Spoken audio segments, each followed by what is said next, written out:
Countering the systemic racism and hate crimes that are prevalent in our country can feel like an overwhelming task, but the United Methodist Church is giving high school students a place to start.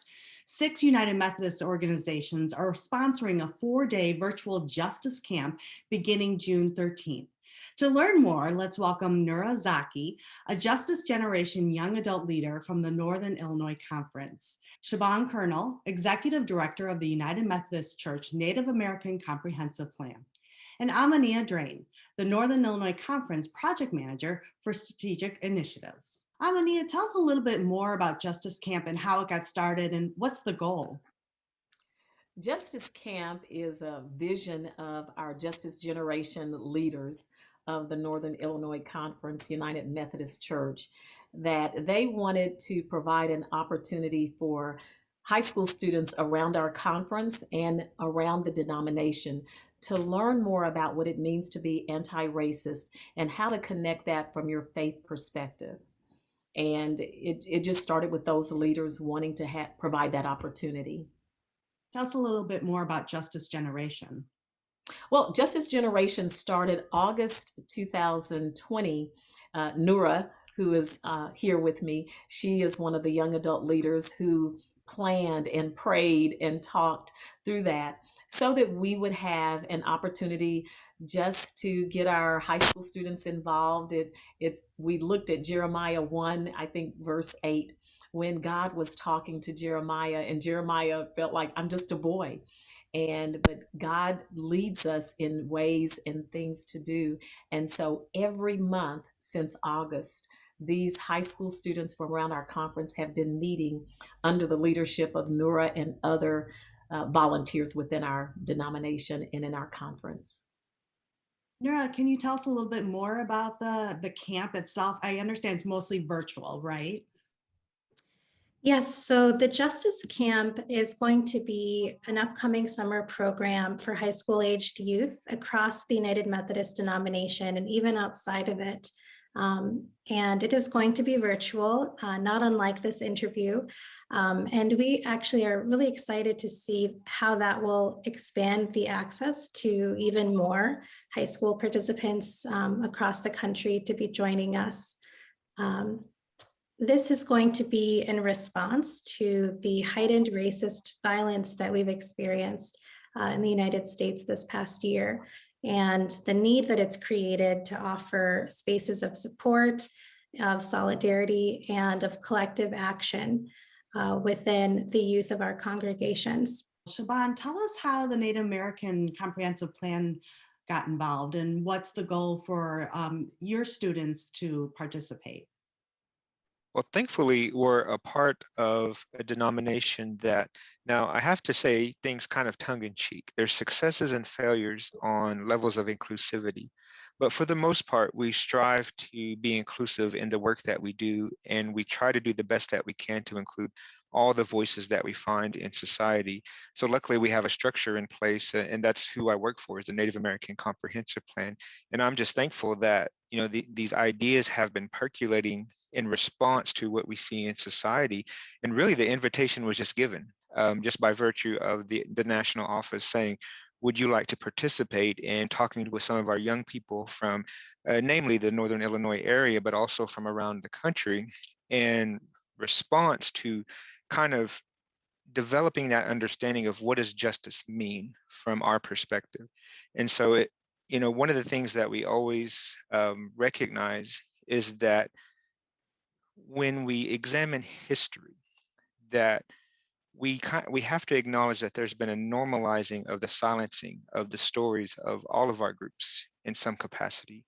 And really, when I see the program that has been developed by the Justice Camp um, uh, planning body, we kind of see the removing of that silencing. And so our story is just one of the many that exist in the United States as Native American people that really we're just now on the cusp of it being more widely told across the country. So my hope is that we can encounter some of some of the student body from across the country with a few of our Native American voices, our young people, and sharing those experiences that we've seen in our respective communities.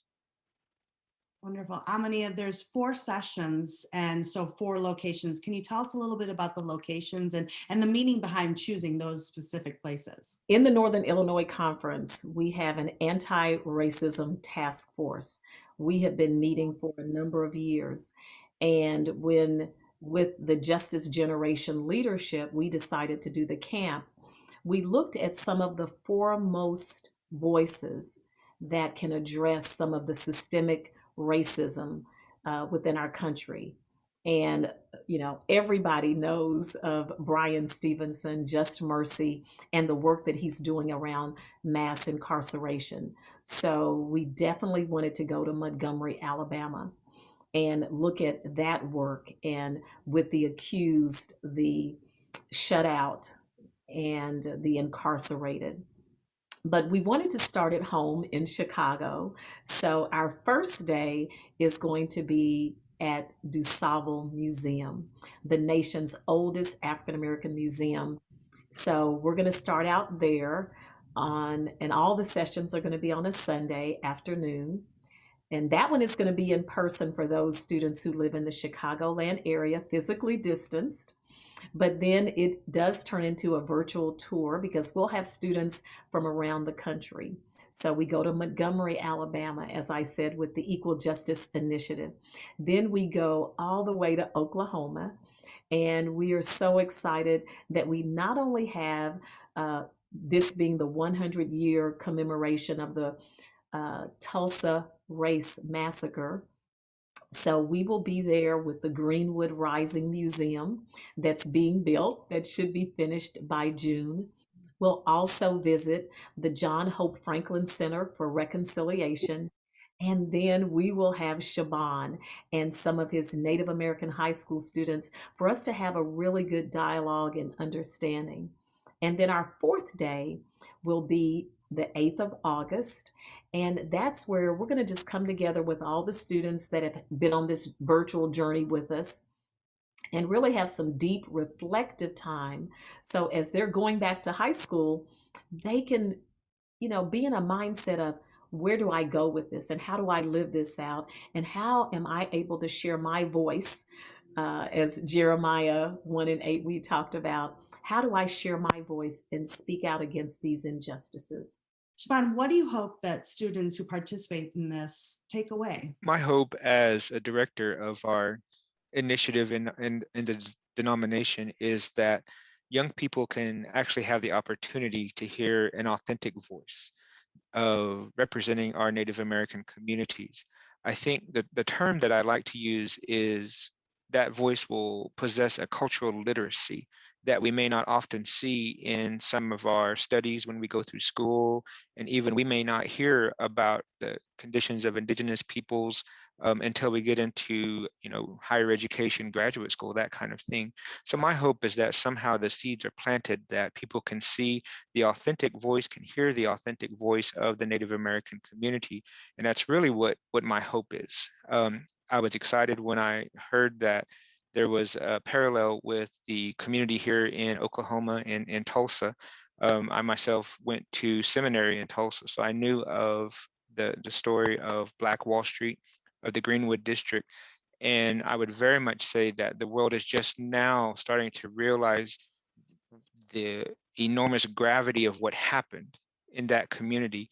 But it also just so happens that the city of Tulsa itself was initially a relocated Muskogee Creek community, which actually founded the community of Tulsa.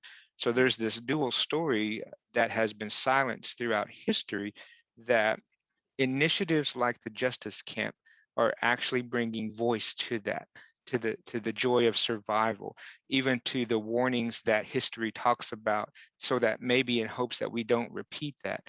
So this is what my prayer and my hope is for all of our young people, is that they'll hear these stories.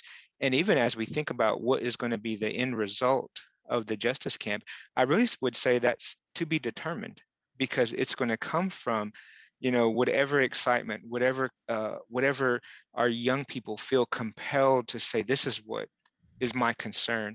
And as they develop that response, that's what my hope is, that somehow we just open the doors and provide that knowledge and information And then we can follow their lead when they say, here's what we think, and this is how we want to address what we've been hearing and learning.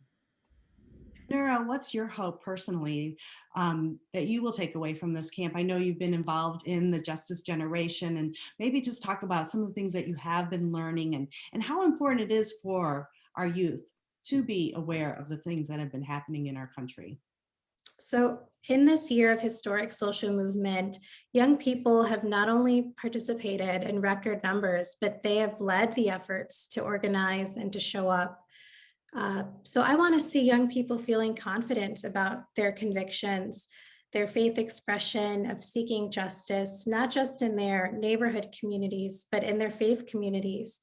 And a way that we can help them to feel like they have a place in these social movements and in the church is to support them in the good work that they are already doing, to provide the opportunities for them to do intergenerational work as well, and to walk alongside them in that journey. And Amania, how can youth or high school students sign up for this Justice Camp? We are so excited. Our website is open. It is for United Methodist high school students across the denomination. 90% of it is virtual. They can go to our website at umcnic.org/justicecamp, and you'll find all the information about each day, what's going on. The cost is $25. They'll find information about, you can even find out information about Justice Generation here in the Northern Illinois Conference, but it's on our website. And I know this is the first ever camp of this kind. What are your hopes? Will you expand it next year, or are there other projects in the works? Well, this was born out of Justice Generation's desire to physically take the students to Montgomery, Alabama.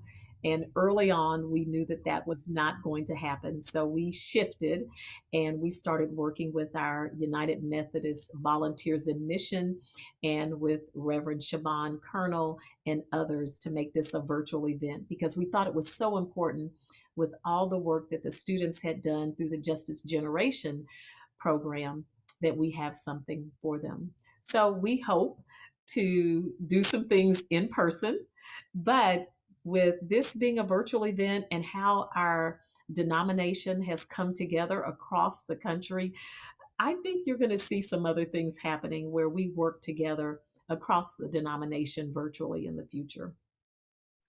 Thank you all so much and for organizing this. I can't wait to hear the stories that come from this Justice Camp.